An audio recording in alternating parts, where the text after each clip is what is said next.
Hi, November 29, 2025, the Hindu newspaper discussion. First news என்ன அப்படின்னா India post 8.2% Q2 GDP growth top 6 quarters அப்படின்றது. அதாவது இன்ன வரைக்கும் 6 குவார்ட்டர்ஸில் இப்போ தான் 8.2% ஹையஸ்ட் அப்படின்னு சொல்கிறாங்க. ஸோ என்ன கிரிட்டிசிசம் அப்படின்னா ஐஎம்எஃப் வந்து எஸ்டர்டே நியூஸ் பார்த்தோம் கிரேட் சி வந்து கொடுத்துருக்காங்க அப்படின்னு சொல்லிட்டு. ஸோ அதுக்கு அடுத்த நாளே ministry of statistics and programme implementation வந்து 8.2% இன்க்ரீஸ் பண்ணுறது டேட்டா இது எல்லாத்துலேயும் ஒரு இன்எஃபிஷியன்சி இருக்குது அப்படின்றத அப்போசிஷன் பார்ட்டி சொல்லியிருக்காங்க. ஸோ அது நமக்கு தேவையில்லை. ஜென்ரலாக நம்ம ஃபிலிம்ஸில் இப்போ தான் பிகினராக இருக்கும் அப்படின்னா ஜிடிபினா என்ன வச்சோ அதில் எதெல்லாம் இன்க்ளூட் பண்ணுவாங்க இதை மட்டும் லைட்டாக பார்த்து வச்சுக்கோங்க. ஜிடிபியை பற்றி சில ஃபேக்ட்ஸ் மட்டும் தெரிஞ்சு வச்சுக்கோங்க, அவ்வளோதான். ஸோ செகண்ட் நியூஸ் என்ன அப்படின்னா nearly 100 killed a cyclone Ditwa. Okay, so cyclone Ditwah அது எங்கே ஃபார்ம் ஆனிச்சு, எந்த ஓஷனில் ஃபார்ம் ஆனிச்சு அப்படின்றத பார்த்து வச்சுக்கோங்க. ப்ளஸ் ஆல்ரெடி நம்ம டிஸ்கஸ் பண்ணியிருக்கோம் சைக்ளோனுக்கான காசஸ் என்னென்ன அப்படின்னு சொல்லிட்டு ஒரு 5 ஃபேக்டர் இருக்கும். அந்த 5 ஃபேக்டர் மட்டும் மனப்பாடம். அது ப்ரிலிம்ஸ்க்கும் யூஸ் ஆகும், மெயின்ஸ்க்கும் யூஸ் ஆகும், சரியா? ஸோ அப்போ சைக்ளோன் டிட்வா எங்கே ஃபார்ம் ஆனிச்சு, இதுக்கு முன்னாடி ஃபார்ம் ஆன சைக்ளோன்ஸ் இதே இயரில் லாஸ்ட்டாக சைக்ளோன் மொந்தா அப்படின்னு சொல்லிட்டு ஒன்று பார்த்தோம் இல்லையா, இதெல்லாம் எந்த ஓஷன்ஸில் ஃபார்ம் ஆனிச்சு, எந்த சீல ஃபார்ம் ஆனிச்சு, பே ஆஃப் பெங்காலா, அரேபியன் சி அப்படின்னு சொல்லிட்டு பார்த்து வச்சுக்கோங்க. ஓகே, அது ரொம்ப முக்கியமாக இருக்கும். ப்ளஸ் என்னென்னா தமிழ்நாட்டில் ரீச் ஆகும்போது தமிழ்நாடு, ஆந்திர பிரதேஷ் இங்கெல்லாம் வந்து orange alert, red alert release பண்ணியிருக்காங்க. இப்போ ஆரஞ்சு அலர்ட்னா என்ன, ரெட் அலர்ட் என்ன, அதுக்கான க்ரைட்டீரியாஸ் என்ன, ஓகே, அதை எப்படி வந்து ரிலீஸ் பண்ணுறாங்க, எந்த அலர்ட்டுக்கு என்ன மாதிரியான எஃபெக்ட் கிரியேட் ஆகும், இதெல்லாம் பார்த்து வச்சுக்கோங்க. ஏன்னா மெயின்ஸில் வந்து ப்ரீவியஸ் இயர் கொஸ்டின்ஸ் ஒன்று கேட்டிருக்காங்க. ஓகேவா? ஸோ அலர்ட் சிஸ்டம் வந்து எதுக்காக இருக்குது அப்படின்னு சொல்லிட்டு அதை எப்படி ஃபிக்ஸ் பண்ணுறாங்க அப்படின்னு சொல்லிட்டு கேட்டிருந்தாங்க. ஓகே, கலர் கோடட் சிஸ்டம் பற்றி கேட்டிருந்தாங்க. ஸோ அதனால் இது எல்லாத்தையும் என்ன பண்ணிக்கலாம் அப்படின்னா நோட் பண்ணி லைட்டாக ஒரு நோட்ஸ் மாதிரி க்ரியேட் பண்ணி வச்சுக்கிறது ரொம்ப நல்லது. ஓகே, ஸோ நெக்ஸ்ட்டு செகண்ட் பேஜில் நியூஸ் எதுவும் இல்லாமல் next 6th page coastal district put on red alert today storm get closer அப்படின்றது. அதாவது ரெட் அலர்ட் தமிழ்நாடுக்கு ரெட் அலர்ட் வந்திருக்கு. ஆல்ரெடி நம்ம சொன்ன மாதிரி தான். ஓகே, அலர்ட் கொடுக்கறதுக்கான ஒரு அலர்ட்டுக்கும் ஒரு கலருக்கும் என்னென்ன எஃபெக்ட் கிரியேட் ஆகும், என்னென்ன இம்பாக்ட்ஸ் இருக்கும், அதுக்கான கிரைட்டீரியாஸ் என்ன அப்படின்றத மட்டும் பார்த்து வச்சுக்கோங்க. அதுக்காக தான் இங்கே இந்த நியூஸை மார்க் பண்ணியிருக்கோம். ஓகேவா? ஸோ சவுத் பேஜில் NISAR earth observation satellite enter final science phase அப்படின்றது. ஸோ நிசார் அப்படின்றது NASA India ISRO synthetic aperture radar அப்படின்றது. ஓகேவா? ஸோ ஃபஸ்ட்டு டைமாக இந்தியாவும் நாசாவும் ஓகேவா யூஎஸும் சேர்ந்து பண்ணக்கூடிய எர்த் அப்சர்வேஷன் சேட்டலைட். இதுக்குள்ளே இருக்கக்கூடிய பேசிக் ஃபேக்ட்ஸ் மட்டும் நோட் பண்ணி வச்சுக்கோங்க இப்போதைக்கு. ஓகேவா? ஸோ இதில் என்ன கொடுத்துருக்காங்க அப்படின்னா நிசார் மிஷன் அப்படின்றது என்னென்னா ஃபஸ்ட் டைமாக இந்தியாவும் யூஎஸும் சேர்ந்து லான்ச் பண்ணுறது இஸ்ரோ அண்ட் நாசா. இந்த 2 ஸ்பேஸ் ஏஜென்சி யாரோடதுன்னு பார்த்துக்கணும். அதுக்கப்புறம் எங்கேருந்து இதை லான்ச் பண்ணாங்க அப்படின்றது சதீஷ் தவான் ஸ்பேஸ் சென்டர்லேருந்து லான்ச் பண்ணாங்க அப்படின்றது. அதுக்கப்புறம் எர்த் அப்சர்வேஷன் சேட்டலைட்டை ஜென்ரலாக எதுக்காக நம்ம லான்ச் பண்ணுவோம் அப்படின்றதையும் லைட்டாக பார்த்து வச்சுக்கணும். கம்யூனிகேஷன்ஸ்க்காகவும் வெதர் சிஸ்டமை வந்து இது பண்ணுறதுக்காகும். நெக்ஸ்ட்டு எர்த் அப்சர்வேஷன் சேட்டலைட் அப்படின்றது எவ்வளோ டிஸ்டன்ஸில் இருக்கும், ஓகே, அந்த மாதிரி சில பேசிக் ஃபேக்ட்ஸ் மட்டும் நோட் பண்ணி வச்சுக்கோங்க இந்த இதில். ஓகேவா? ஸோ அவ்வளோதான், வேறு எதுவும் தேவையில்லை. தென் எடிட்டோரியல் பேஜ் டேட்டா டெஃபிஷியன்சி அப்படின்றது. IMF low grading shows high demanding high damaging delays in the data upgrades cable அப்படின்றது. அதாவது கிரேட் சி கொடுத்துருக்காங்க அப்படின்றதுக்கு என்ன காட்டுது அப்படின்னா டேட்டா வந்து எவ்வளோ டிலேயாக இருக்குது, நம்ம எவ்வளோ அவுடேட்டடாக இருக்கும் அப்படின்றது தான் இதில் சொல்லியிருக்காங்க. அதனால தான் நம்ம கிரேட் சி கொடுத்தது அப்படின்னு சொல்லிட்டு பேசியிருக்காங்க. ஓகேவா? ஃபர்ஸ்ட் ரீசன் என்ன அப்படின்னா கன்சியூமர் ப்ரைஸ் இண்டெக்ஸுக்கும் இண்டெக்ஸ் ஆஃப் இண்டஸ்ட்ரியல் ப்ரொடக்ஷனுக்கும் நம்மளோட பேஸ் இயர் வந்து பார்த்தோம்னா 2011 and 12 இருக்குது. ஓகே, இன்னும் பார்த்தோம் அப்படின்னா இண்டஸ்ட்ரியல் ஒர்க்கர் அக்ரிகல்ச்சரல் ஒர்க்கர்ஸ்க்குலாம் 1985 இருக்குது, 1965 85 அந்த ரேஞ்சிலே இருக்குது. ஸோ இது எல்லாமே அவுடேட்டடாக இருக்கிறதுனால நம்மளோட டேட்டா எப்படி இருக்குது அப்படின்னா டைம் லேக்காகவும் ரொம்ப இன்எஃபிஷியண்ட்டாகவும் ஒரு மாதிரி கிளியராக இல்லை அப்படின்றத அதில் சொல்கிறாங்க. ஸோ இது ஒன் ஆஃப் த ரீசன் எதுக்காக அப்படின்னா நம்ம கிரேட் சி கொடுத்ததுக்கு. ஓகேவா? செகண்ட் என்ன அப்படின்னா மோஸ்ட்லி என்னன்னா இன்ஃபார்மல் செக்டர்ஸ் தான் இருக்குது இந்தியாவில். ஸோ இன்ஃபார்மல் செக்டர்ஸ் எதுக்குள்ளே வராது அப்படின்னா ஜென்ரல் எக்கனாமிக்குள்ளே நம்ம கவுண்டிங்குள்ளே வராது. அப்போ அதெல்லாம் கவுண்டிங்குள்ளே வராத போது அதோட டேட்டாஸ் என்ன ஆகும் அப்படின்னா மிஸ் ஆகும். ஸோ இதனாலேயும் நமக்கு வந்து கிரேட் சி கிடச்சிருக்கு அப்படின்றதையும் மென்ஷன் பண்ணியிருக்காங்க. அப்போது அடுத்து இதுக்கான ரிஃபார்ம்ஸ் என்ன கொண்டு வந்திருக்காங்க அப்படின்னா இப்போ ரீசெண்டாக ஒரு கமிட்டி வந்து போட்டிருந்தாங்க. எதுக்கு அப்படின்னா பேஸ் இயரை மாற்றுறதுக்காக. ஓகேவா? அது எப்போ வரதா இருக்குது அப்படின்னா இயர்லி 2026 ஸ்டார்ட் ஆகிறதுக்கு முன்னாடியே அந்த இது அமெண்ட்மெண்ட், அதாவது அது வந்து வந்துடும். எது புதுசாக பேஸ் இயர் வந்து மாற்றினது. ஓகேவா? ஸோ அந்த பேஸ் இயர் மாற்றுறது ஒரு பெஸ்ட்டு மியூ. இன்னொன்று என்னென்னா ஜிஎஸ்டி டேட்டாவையும் அதுக்குள்ளே இன்க்ளூட் பண்ண போகிறாங்க அப்படின்றது. ஸோ இது ரெண்டு என்னென்னா நம்ம வே ஃபார்வர்டாவோ இல்லை நம்மளோட டேட்டாவை இன்னும் இம்ப்ரூவ் பண்ணுறதுக்கு என்ன பண்ணலாம் அப்படின்றதுக்கோ இது பண்ணலாம். ஓகேவா? ஸோ அவ்வளோதான். கீழே பார்த்தோன்னா tense water China Japan must de-escalate and focus on economic cooperation அப்படின்றது. ஸோ சைனா ஜப்பான் இஷ்யூ எங்கே அப்படின்னா தைவான் இஷ்யூ. இப்போ ஜப்பானில் நியூ பிரைம் மினிஸ்டர் வந்து எலெக்ட் ஆகியிருக்காங்க. ஸோ அவர் வந்து என்ன பண்ணியிருக்காங்க அப்படின்னா சைனாவுக்கு தைவான் பாலிசிஸில் வந்து ரொம்ப ரேடிக்கலாக மார்க்கிங் வந்து கொடுத்துருக்காங்க, ஓகே, ரிமார்க்ஸ் வந்து கொடுத்துருக்காங்க. ஸோ இது 2 பேருக்கு நடுவில் என்னன்னா பிரச்சனையை கிரியேட் பண்ணுது அப்படின்றது. அப்போ 2 பேரும் என்ன பண்ணோம் அப்படின்னா அது அப்படியே ஸ்டேட்டஸ் அமைதியாகவே இருங்க அப்படின்னு சொல்கிறாங்க, அவ்வளோதான். ஸோ இதில் ஃபஸ்ட்டு தைவான் யாருக்கு கீழே இருந்துச்சு, சைனாவோட பார்ட்ஸ்லாம் யாருக்கு கீழே இருந்துச்சுன்னா ஜப்பான் இம்பீரியலிஸ்டாக இருக்கும்போது அவங்களுக்கு கீழே இருந்துச்சு. ஆஃப்டர் வேர்ல்டு வார் 2க்கு அப்புறம் ஜப்பான் வெளியே போனோன்னா சைனா தைவான் இதெல்லாம் வந்து லிபரேட் பண்ணப்பட்டது. அதில் தைவான் வந்து ஆட்டோனமஸாக இயங்குனுச்சு, ஓகேவா. அதுக்கு ஒரு ட்ரீட்டி கொடுத்துருக்காங்க, ட்ரீட்டி ஆஃப் ஷிம்ஷேப்காய் அப்படின்னு சொல்லிட்டு, ஓகே. அந்த ட்ரீட்டி மூலமாக தைவான் வந்து தனியாக இருந்துச்சு. ஆனால் இப்போ சைனா என்ன பண்ணுறாங்க அப்படின்னா நான் ஒன் சைனா பாலிசி அப்படின்னு சொல்லுவோம். அதாவது நாங்கள் தான் ஒன்லி ஒன் சாவரன் அப்படின்னு சொல்லிட்டு, அதுக்கு இப்போது அகெயின்ஸ்டாக இருக்கிறதுனால சைனாவுக்கும் ஜப்பானுக்கும் என்ன ஆகுது அப்படின்னா கிளாஷ் ஆகுது அப்படின்றது. இப்போ இது என்ன பண்ணணும், இந்த ஆர்டிக்கல் என்ன பேசுகிறாங்க அப்படின்னா இது அமைதியாக இன்ன வரைக்கும் எப்படி அமைதியாக இருந்துச்சோ அதை அப்படியே அமைதியாக மெயின்டைன் பண்ணுங்கள், ஒரு பிரச்சனையும் இருக்காது. ஆல்ரெடி வேர்ல்டில் நிறைய பிரச்சனை போயிட்டுருக்கு, நீங்கள் புதுசாக ஏஷியாவில் புதுசாக க்ரியேட் பண்ணிகிட்டு இருக்காதிங்க.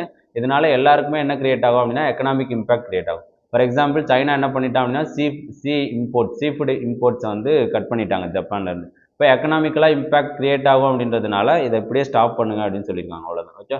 ஸோ இதில் நம்ம என்ன பார்த்துக்கணும் அப்படின்னா தைவான் இஷ்யூஸை பற்றி லைட்டாக பார்த்துக்கோங்க. ஜப்பானுக்கும் சைனாவுக்கும் அதில் என்ன இஷ்யூஸ் இருக்குது அப்படின்றதையும் லைட்டாக பார்த்துக்கோங்க, ஓகேவா. The impartiality of nominated governor அப்படின்றது இதில் மெயினாக க்ரக்ஸ் என்ன சொல்கிறாங்க அப்படின்னா கவர்னர் அப்படின்றது கான்ஸ்டிடியூஷனல் ஹெட், அவ்வளோதான். He is a nominal head. Constitution assembly பேசும்போதே என்ன பேசியிருக்காங்க அப்படின்னா aid and advice of the council of ministers அதுதான் ஒர்க் ஆகணும் அப்படின்னு சொல்லிட்டு பேசியிருக்காங்க, ஓகேவா. ரெண்டாவது என்னன்னா அவரோட டிஸ்கிரிஷன் அப்படின்றது லிமிட்டட் டிஸ்கிரிஷன் அப்படின்னு சொல்லிட்டு ஒரு வேர்டு யூஸ் பண்ணுறாரு. லிமிட்டட் டிஸ்கிரிஷன் அப்படின்னா கான்ஸ்டியூஷனில் என்ன டிஸ்கிரிஷன் கொடுத்துருக்கோ அதை மட்டும்தான் கவர்னர் யூஸ் பண்ணணும். அது எந்தெந்த கேசஸில் அப்படின்னா இப் சப்போஸ் சென்டரோட அட்டானமி அது குறைக்கிற மாதிரி இருக்குது, இல்லை கான்ஸ்டியூஷனோட அட்டானமியை குறைக்கிற மாதிரி இருக்குது, ஃபண்டமெண்டல் பேசிக் ஸ்ட்ரக்சரை மாற்றுற மாதிரி இருக்குது, ஹை கோர்ட்ஸோட பவரை குறைக்கிற மாதிரி இருக்குது அப்படின்னா அந்த டைமில் மட்டும்தான் ஒரு பிரசிடென்ஷியல் ரெஃபரன்ஸ் கொடுக்கணும் அப்படின்னு சொல்லிட்டு. அப்போ அந்த டிஸ்கிரிஷனரி பவர் அப்படின்றது லிமிட்டட் தான், கான்ஸ்டியூஷன்லேயே சொல்லியிருக்கு அப்படின்றது. இதை எது கூட கம்பேர் பண்ணுறோம் அப்படின்னா 1935 ஆக்ட். 1935 ஆக்டில் என்ன சொல்கிறாங்க அப்படின்னா வைஸ்ராயோட நாமினி தான் கவர்னர். அப்போ கவர்னர் வந்து டிஸ்கிரிஷனரியாக யூஸ் பண்ணலாம் அப்படின்னு சொல்லிட்டு இருக்குது. ஆனால் அங்கே எப்படி இருக்கும் அப்படின்னா ஃபுல்லாக அவரோட டிஸ்கிரிஷன் தான் எல்லாமே. அதை வந்து 1935ல் எக்ஸ்க்ளூசிவாக அப்படி ஒரு வேர்டு இருந்துச்சு, டிஸ்கிரிஷன் அப்படின்னு சொல்லிட்டு. ஆனால் நம்மளோட கான்ஸ்டியூஷனல் மேக்கர்ஸ் அந்த வேர்டை எடுத்திருக்காங்க. அப்போது அது என்ன சொல்லுது அப்படின்னா எலெக்டட் கவர்மெண்ட் என்ன சொல்லுதோ அதை தான் கேட்கணும் அப்படின்னு சொல்லிட்டு சொல்கிறாங்க அப்படின்னு சொல்லிட்டு இது பண்ணியிருக்காங்க, ஓகேவா. ஸோ அவ்வளோதாம்மா, இதில் வேறு ஒன்றும் இல்லை. ரெண்டாவது அடுத்து India's disaster response slippery slope of federalism அப்படின்றது. ஸோ டிசாஸ்டர் ரிலீஃப் இது வந்து கவர்மெண்ட்டுக்கு ஃபுல்லாகவே ஆன்டி கவர்மெண்ட்டாக இருக்குது. நம்ம ஜென்ரலாக என்ன பார்த்துக்கணும் அப்படின்னா நேஷ்னல் டிசாஸ்டர் ரெஸ்பான்ஸ் ஃபோர்ஸ்னா என்ன, ஸ்டேட் டிசாஸ்டர் ரெஸ்பான்ஸ் ஃபோர்ஸ்னா என்ன, எப்படி வந்து ஃபண்ட் அலோகேட் ஆகுது அப்படின்னு சொல்லிட்டு, ஓகே. இதில் எந்த இஷ்யூ வச்சு பேசியிருக்காங்க அப்படின்னா கேரளா வயநாடு லேண்ட்ஸ்லைட் வச்சு 2024 நடந்துச்சு இல்லையா, அதை வச்சு பேசியிருக்காங்க. எல்லாமே டிலே ஆனது, ஃபண்டு டிலே ஆனது, ஓகேவா. ஃபண்டு ஒழுங்காக ப்ரொவைட் பண்ணல, ரிலீஃப் பெனிஃபிட்ஸ் லேட்டாக கொடுத்தாங்க, ஃபண்டை கொடுத்துட்டு இந்த பர்பஸ்க்காக மட்டும்தான் யூஸ் பண்ணணும் அப்படின்னு சொன்னாங்க. ஸோ கண்டிஷனாலிட்டிஸ் நிறைய இருந்துச்சு, இது எல்லாமே இவங்க கிரிட்டிசைஸ் பண்ணியிருக்காங்க. அப்போது ஃபர்தராக நம்ம இப்போ என்ன பண்ணணும் அப்படின்னா ஃபர்ஸ்ட் ரீசன் வந்து பார்த்தோன்னா இதுக்கான ரீசன்ஸ் என்ன, ஏன் வந்து ஃபண்டு டிலே ஆனிச்சு அப்படின்னா first reason outdated and rigid compensation ceiling. அதாவது முன்னாடி என்ன சீலிங் வச்சுருந்தோம், ஃபார் எக்ஸாம்பிள் ஒரு லாஸ் ஆஃப் டெத்துக்கு 4 lakhs rupees-ம் ஹவுஸ் டிமாலிஷன் ஆனிச்சுன்னா 1 lakh rupees அவ்வளோதான் கொடுப்போம் அப்படின்னு சொல்லிட்டு. அப்போ இது எல்லாமே அவுடேட்டட், இப்போ இருக்கக்கூடிய காஸ்ட் ஆஃப் லிவிங்க்கு அது ஈக்குவல் ஆகாது அப்படின்றது.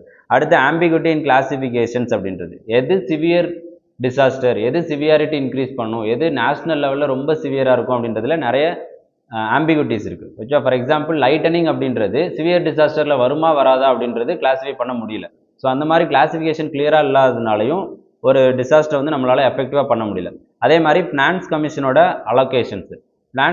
அலோகேஷன்ஸ் வந்து பார்த்தோன்னா பாப்புலேஷன் பேஸ்டாக ரொம்ப கம்மியாக இருக்குது. அப்போது பாப்புலேஷன் கேரளாவுக்கு கம்மியாக இருக்குது, பாப்புலேஷன் கம்மியாக இருந்ததுனாலேயே அவங்களுக்கு ஃபண்டு கம்மியாக கிடச்சிது அப்படின்றது. அப்போ இது எல்லாத்தையும் நம்ம என்ன பண்ணோம் அப்படின்னா ரீஃப்ரேம் பண்ணணும். 26 இப்போது வரக்கூடிய 16th ஃபினான்ஸ் கமிஷனில் இது எல்லாத்தையும் நம்ம ரெக்டிஃபை பண்ணணும், ஓகேவா. நம்ம ஃபண்டை எப்படி கொடுக்கணும் அப்படின்னா கண்டிஷனாலிட்டி இல்லாமல் இமீடியட் ரிலீஃப் கிடைக்கிற மாதிரி கொடுக்கணும் அப்படின்னு சொல்லிட்டு இது பண்ணியிருக்காங்க, ஓகேவா. அதுக்கான குளோபல் ப்ராக்டிசஸையும் சில விஷயங்களை கொடுத்துருக்காங்க. ஸோ அதை லைட்டாக ரீட் பண்ணி வச்சுக்கோங்க. எங்கேயாவது வே ஃபார்வர்ட் கொடுக்கும்போது பெஸ்ட்டு குளோபல் ப்ராக்டிசஸ் நம்ம அடாப்ட் பண்ணோம் அப்படின்னு சொல்லிட்டு ஒரு எக்ஸாம்பிள் கொடுத்துருக்கோம், ஓகேவா.